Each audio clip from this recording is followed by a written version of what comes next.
नमस्कार, news one India देख रहे हैं आप। आपके साथ मैं हूं मीनाक्षी रजक। देवभूमि में आपको दिखाएंगे उत्तराखंड की तमाम खबरें। शुरुआत कर लेते हैं सबसे पहली खबर देहरादून से, जहां मुख्यमंत्री पुष्कर सिंह धामी ने रितु खंडूरी को शुभकामनाएं दी हैं। प्रदेश की पहली महिला विधानसभा स्पीकर बनने पर उन्होंने बधाई दी है, तो निर्विरोध उन्हें महिला स्पीकर चुन लिया गया है और उत्तराखंड की पहली महिला स्पीकर वो बन गई है। और इसी दौरान मुख्यमंत्री पुष्कर सिंह धामी ने रितु खंडूरी को शुभकामनाएं भी दी है। देश की पहली महिला स्पीकर बनी है रितु खंडूरी। इस बार भारतीय जनता पार्टी ने उत्तराखंड में काफी इतिहास बदला है। जहां कोई भी पार्टी दोबारा से रिपीट नहीं होती थी, वहां उत्तराखंड में लगातार दूसरी बार सत्ता में आई है भारतीय जनता पार्टी। और अब एक और इतिहास रच दिया है भारतीय जनता पार्टी ने। भारतीय जनता पार्टी ने उत्तराखंड को पहली महिला स्पीकर दी है और रितु खंडूरी पहली महिला विधानसभा स्पीकर बन गई हैं।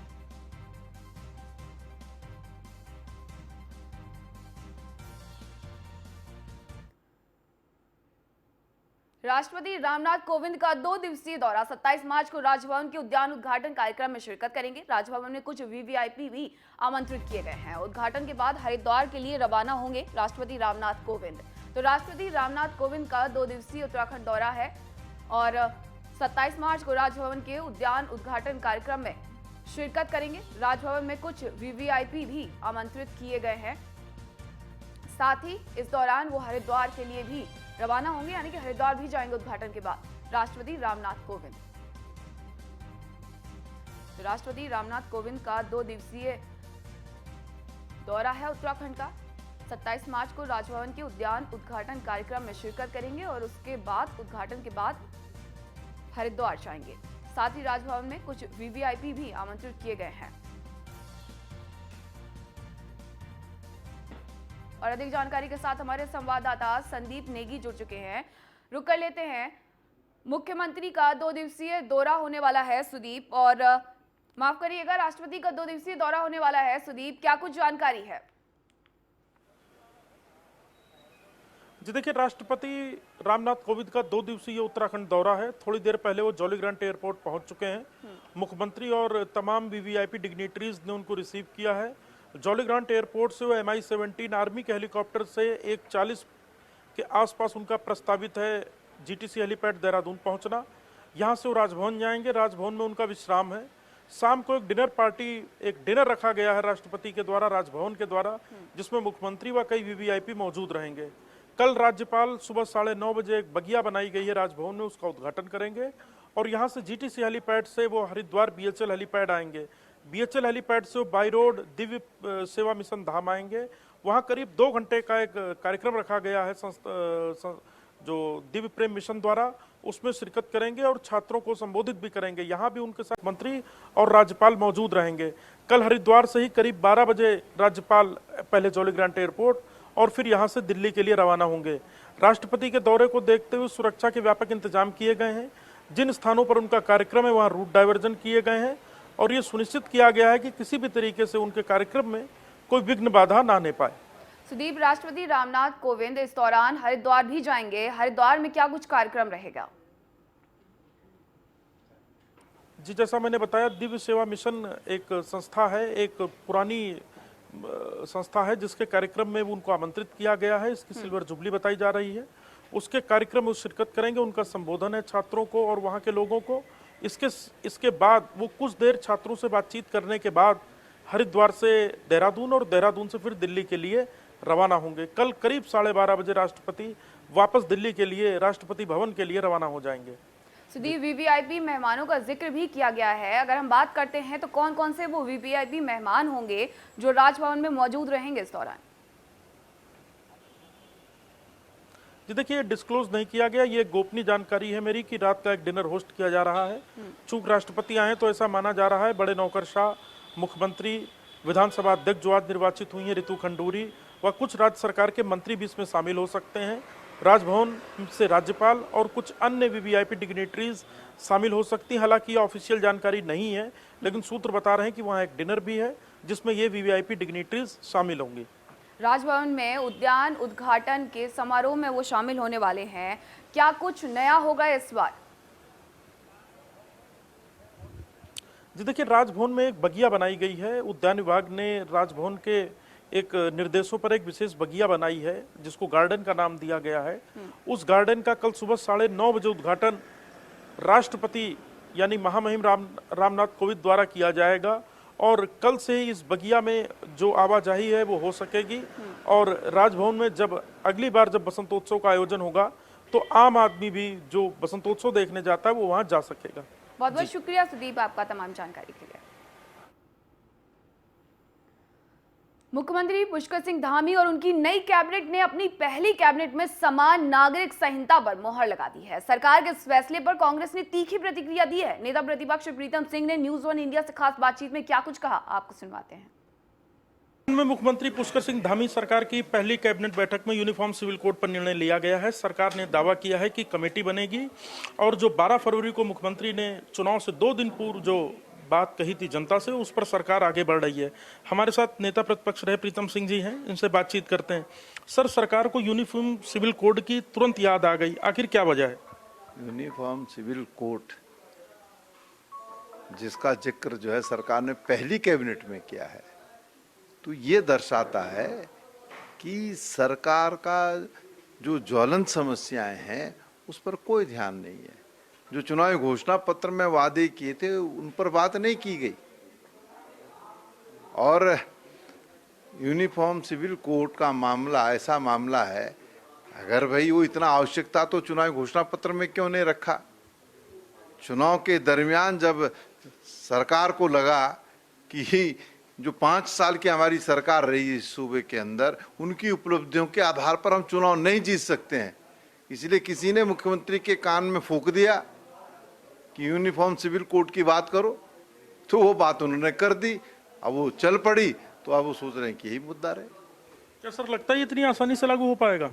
ये राज्य सरकार जानती है कि ये राज्य सरकार के अधीन की चीज नहीं है, और केंद्र की सरकार तो एक नहीं, जो वर्तमान में है 2-3 बार कह चुकी है कि हम यूनिफॉर्म सिविल कोड लाएंगे। अभी तक कोई इस दिशा में कदम नहीं बढ़े। सर, 29 तारीख से हाउस शुरू हो रहा है। प्रीतम सिंह जी की जो जिम्मेदारी है वो और बढ़ गई है, तो क्या नेता प्रतिपक्ष के रूप में प्रीतम सिंह जी सदन में होंगे या एक सामान्य विधायक के रूप में? देखिए, मैं किसी पद का दावेदार नहीं हूँ। मैं तो चक्रोता के लोगों का आभार व्यक्त करता हूँ कि उन्होंने मुझे विधायक बन करके सदन में भेजा है, और सदन के अंदर जो है जो भी नेता प्रतिपक्ष होगा उसके साथ कंधे से कंधा मिला करके चलेंगे।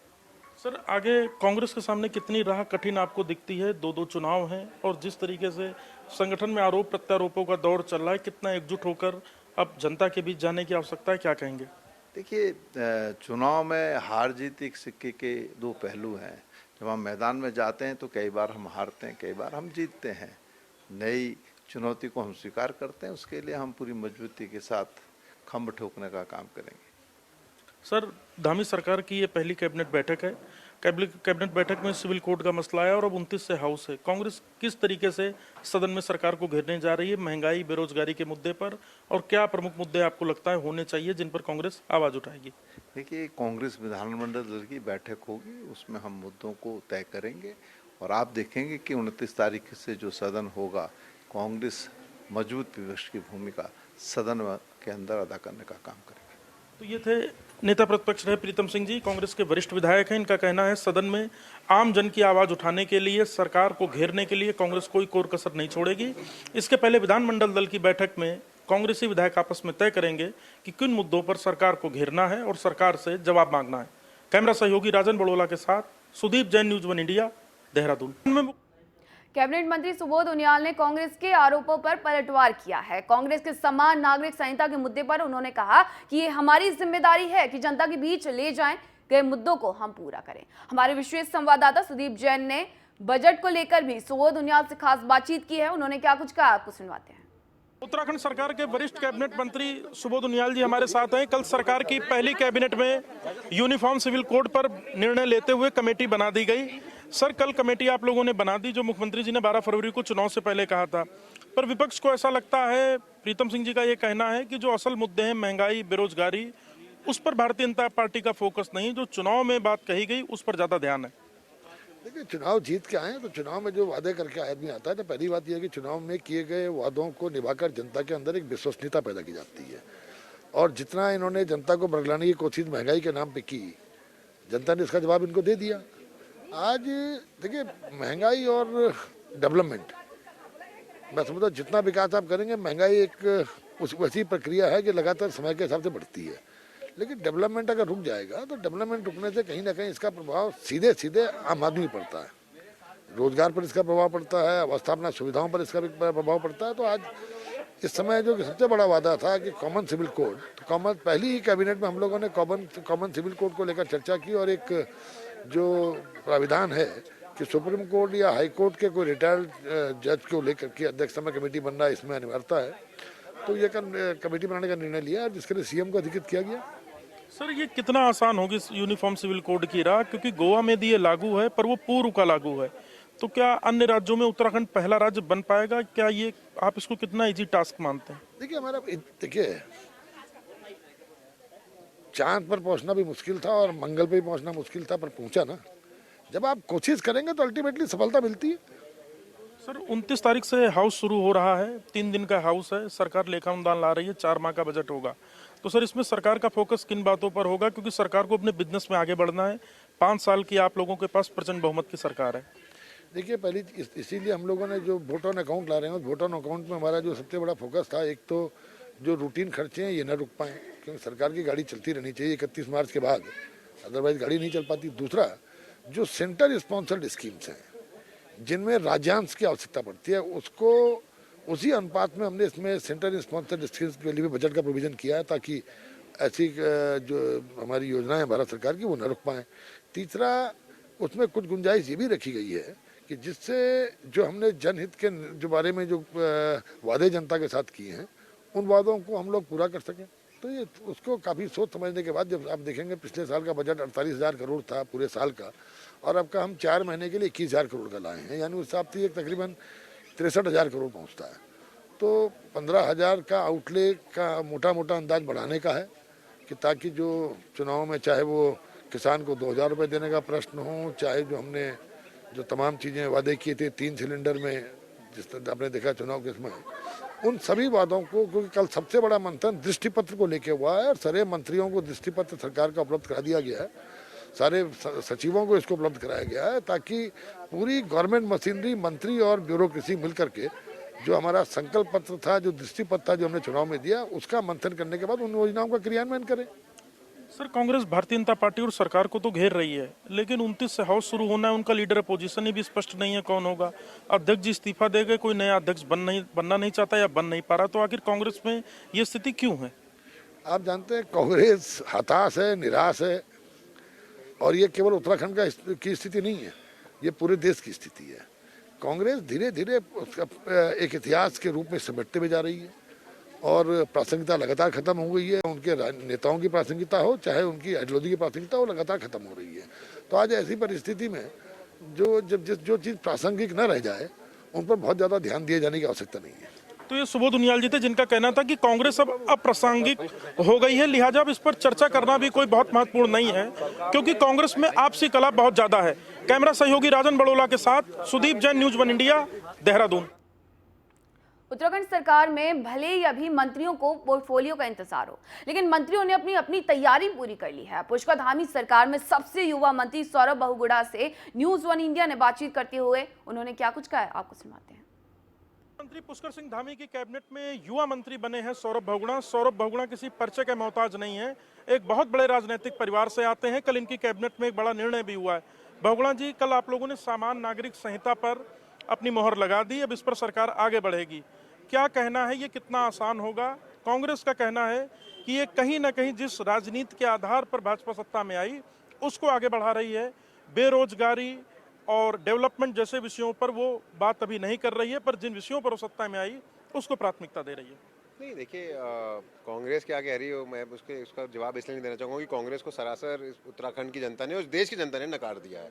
वो पहले अपना आत्ममंथन कर लें कि उनके पार्टी में क्या चल रहा है। हम जिस भी मुद्दे पर चुनाव लड़े हों, उत्तराखंड की जनता ने 2/3 बहुमत के साथ मिथक तोड़ते हुए भारतीय जनता पार्टी की सरकार बनाई है। तो इसका मतलब कि भारतीय जनता पार्टी काम सही कर रही है, लोगों ने उस पर मोहर लगाई है। जहाँ तक आपने यूनिफॉर्म सिविल कोड की बात करी, देखिए ऐसा नहीं है कि ये उत्तराखंड पहली स्टेट है जो इसको लागू करने जा रही है। गोवा ऑलरेडी एक ऐसी स्टेट है जहाँ पे यूनिफॉर्म सिविल कोड लागू है।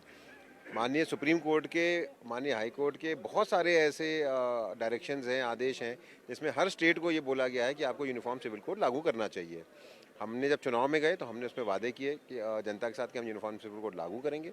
कल जो पहली कैबिनेट हुई माननीय मुख्यमंत्री जी के अध्यक्षता में, उसमें हमने एक कमेटी गठित करी है जिसमें रिटायर्ड सुप्रीम कोर्ट के जज होंगे, जिसमें रिटायर्ड हाई कोर्ट के जज हो सकते हैं, और पूरी कमेटी फॉर्म करके अपना रिपोर्ट सबमिट करेगी सरकार को, सरकार उस पर एक्शन लेगी। जहाँ तक बात में एक चीज़, जहाँ तक बात बेरोजगारी की है और युवाओं की है, ये सरकार की पहली कैबिनेट थी, ऐसी नहीं है कि कोई आखिरी कैबिनेट है। आप देखिएगा अगली जो कैबिनेट आएगी, मुझे पूरा विश्वास है, पूर्ण विश्वास है कि हमारे घोषणा पत्र में महिलाओं को लेके, मातृशक्ति को लेके, युवाओं को लेके जितनी बातें हुई थी वो सारी धरातल पे उतरेंगी इन 5 सालों में। सौरभ जी, आप पेशे से अधिवक्ता भी हैं, जो आपका चुनावी हलफनामा है जो आपने डीएम के समक्ष या अपने आरओ के समक्ष दिया है, और कैबिनेट में भी आप लोगों को आगे बढ़ना है। 29 तारीख से सेशन आ रहा है, माना जा रहा है कि मुख्यमंत्री जी आपको युवा यानी यूथ रिलेटेड विभाग दे सकते हैं। तो कितना आपको लगता है युवाओं को लेकर उत्तराखंड में काम करने की जरूरत है, और क्या क्या नई संभावनाएं हो सकती हैं जो अभी तक अनटच्ड हैं या जिन क्षेत्रों पर ध्यान नहीं दिया गया, हालांकि मंत्रालय भी बंटने हैं? देखिए, कोई भी मंत्रालय मिलेगा वो माननीय मुख्यमंत्री जी का प्रोग्रेटिव होता है कि वो कौन सा मंत्रालय किस मंत्री को देना चाहेंगे। अगर मुझको युवा मिलता है और अगर मुझे कैबिनेट में एक युवा के रीच पे लाया गया है, तो मुझे उम्मीद है कि मैं युवाओं के लिए अच्छा काम कर सकता हूँ। देखिए, उत्तराखंड की सबसे बड़ी समस्या अगर आज कोई युवा को लेके है तो पलायन है और बेरोजगारी है। उस दोनों पे पिछले 5 सालों में बीजेपी की सरकार ने बहुत अच्छा काम किया, और युवाओं और मातृशक्ति और बुजुर्गों का आशीर्वाद मिला। और इस सरकार में भी चाहे हमारा मेन फोकस होगा कि युवाओं को रोजगार से जोड़ा जाए। जो हमने 25,000 सरकारी नौकरियां निकालने की बात की थी पिछली सरकार में, उसको इम्प्लीमेंट करना सबसे पहले हमारी ये सबसे प्राथमिकता होगी। उसको धरातल पे उतारें, 25,000 लोगों को नौकरी, यहाँ पर युवाओं को नौकरी मिले।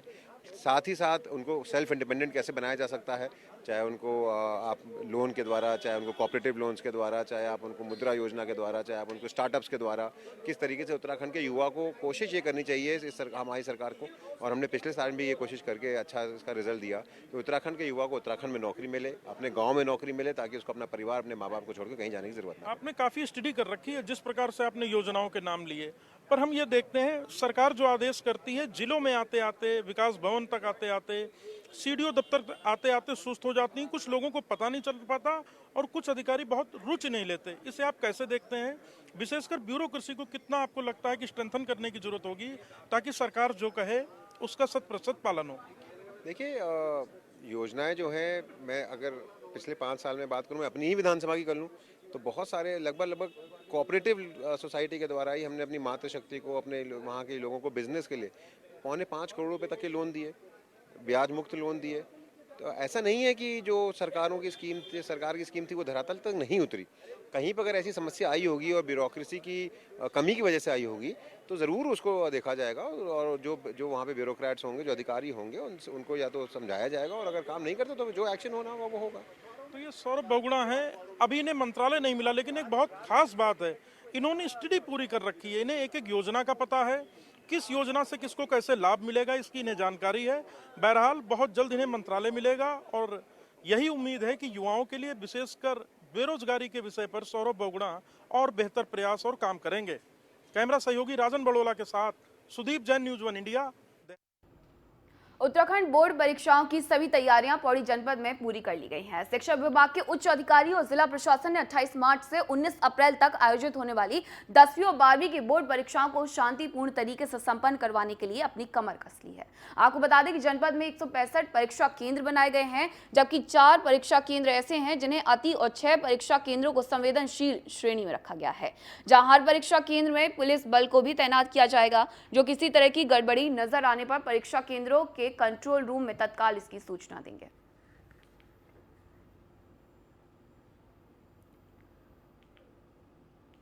का जो समय सारणी है उसके अनुरूप 28 मार्च से परीक्षा प्रारंभ होगी 2 सत्रों में, और 19 अप्रैल तक चलेगा कार्यक्रम, और बीच में कुछ दिवसों में अवकाश भी रखा गया है विभिन्न कारणों से। उसकी जानकारी आज साझा की गई है, और परीक्षा के उपरांत किस तरीके से परीक्षा के बंडलों को संग्रहण केंद्र तक लाना है, और उसके बाद संग्रहण केंद्र से उसको फिर मूल्यांकन के लिए भेजा जाना है, उसकी जिम्मेदारी भी आज तय किया गया है। और उसके लिए विशेष रूप से अधिकारियों को नामित किया गया है। जहाँ जहाँ पर परीक्षा केंद्र चिन्हित किया गया है उन 165 केंद्रों पर हम लोगों ने जो है पुलिस व्यवस्था सुरक्षा के लिए तैनात किया है। उसमें होमगार्ड्स, पीआरडी और पुलिस कांस्टेबल्स में शामिल है।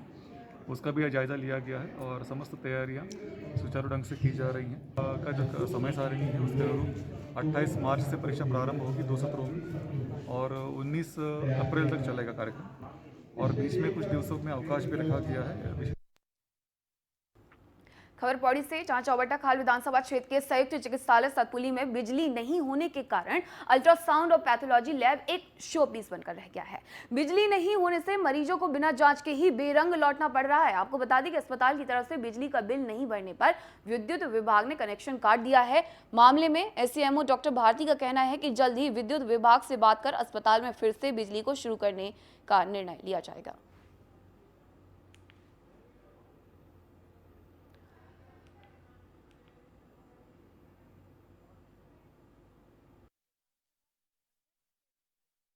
मेरे संज्ञान में ये अभी ही बात आई है कि वहाँ पे जो है बिजली का कनेक्शन कट दिया गया है, तो बड़ी दुख की बात है ये। लेकिन अब मेरे संज्ञान में आया तो मैं ज़रूर इसमें जो है आगे क्या हो सकता है इसकी देखती हूँ। मेरे संज्ञान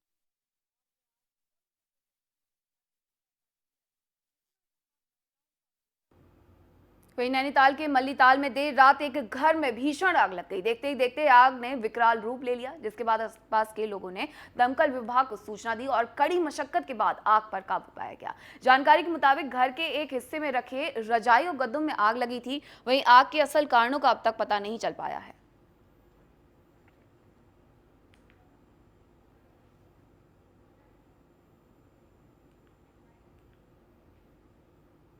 सूचना मिली सर, ये रिक्शा स्टैंड से ऊपर आग लगी है। कोई सरफराज नाम के बच्चे हैं, उनके मकान में आग लगी है। तो हमारी यूनिट तुरंत रवाना हुई। तो सर घटनास्थल तक गाड़ी नहीं पहुंच पाती है।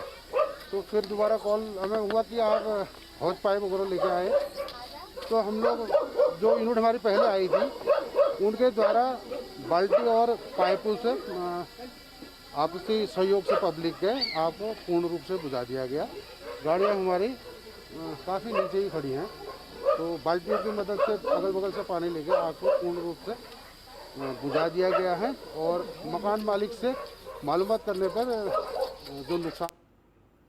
उत्तराखंड हाईकोर्ट ने पिथौरागढ़ के पूर्व जिला पंचायत अध्यक्ष वीरेंद्र बोहरा की गिरफ्तारी पर रोक लगाने संबंधित याचिका पर सुनवाई की है। मामले को सुनने के बाद न्यायमूर्ति आलोक कुमार वर्मा ने फिलहाल उनकी गिरफ्तारी पर रोक लगाई है। साथ ही अधिकारियों को जांच के निर्देश दिए हैं। आपको बता दें कि बीजेपी युवा मोर्चा अध्यक्ष शुभम चंद ने पूर्व जिला पंचायत अध्यक्ष वीरेंद्र बोहरा के खिलाफ मारपीट और जान से मारने की धमकी को लेकर मुकदमा दर्ज करवाया था। वहीं अपनी गिरफ्तारी पर रोक और एफआईआर निरस्त करने को लेकर पूर्व जिला पंचायत अध्यक्ष वीरेंद्र बोहरा ने हाईकोर्ट की शरण ली है।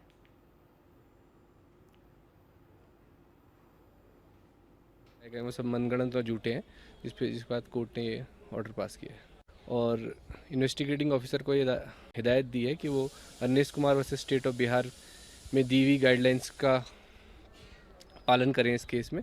और इससे अभी जो उनके ऊपर अरेस्ट का खतरा बन रहा था वो फिलहाल अभी तो टल गया है। आपका क्या कहना था? हमारा ये कहना था कि ये जो केस किया गया है ये राजनीतिक रंजिश की वजह से किया गया है और इस पे जो आरोप लगाए गए वो सब मनगढ़ंत और झूठे हैं, जिस बात कोर्ट ने ये ऑर्डर पास किया है। चमोली के नारायण बगड़ ब्लॉक में तैनात एक एलटी शिक्षक को शराब पीकर विद्यालय आना और छात्र छात्राओं समेत शिक्षकों के साथ अभद्रता करने का मामला सामने आया है, जिसके बाद प्रधानाचार्य की शिकायत पर गढ़वाल मंडल के अपर निदेशक महावीर बिष्ट ने शिक्षक को निलंबित कर दिया है। साथ ही एडी कार्यालय पौड़ी में अटैच कर दिया है। बताया जा रहा है कि ये दूसरा मौका है जब शिक्षक पर नशे में धुत होकर स्कूल आने के आरोप लगे हैं। इससे पहले भी उनका तबादला इसी कारण हो चुका है।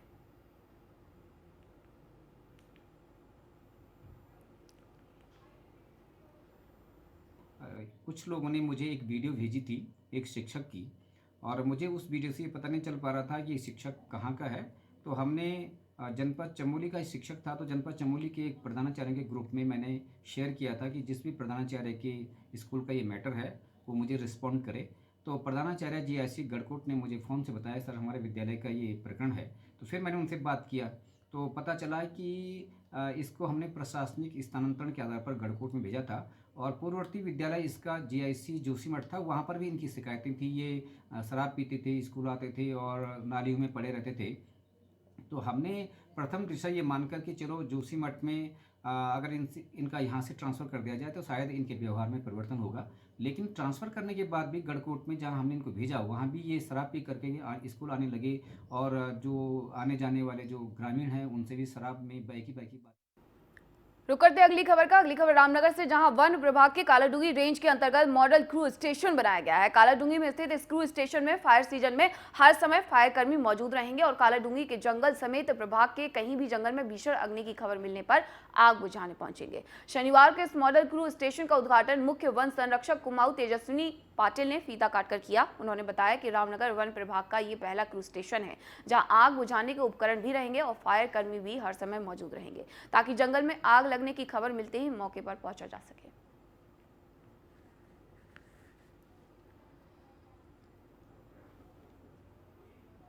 हमने ये सोचा है कि हमारे पास एक कलेक्टिव जगह हो जहाँ पे हमारे सारे इक्विपमेंट भी रहे, हमारे स्टाफ के लिए गैदरिंग पॉइंट भी रहे और हम लोग चाह रहे हैं कि एक अगर गैदरिंग पॉइंट इस तरह का अवेलेबल रहेगा तो स्टाफ को अगर रात में ब्रेक भी लेना है, कहीं इमरजेंसी में जाना भी है तो हमारे पास यहाँ पे गाड़ी अवेलेबल करना वो सब बहुत ईजी हो जाएगा।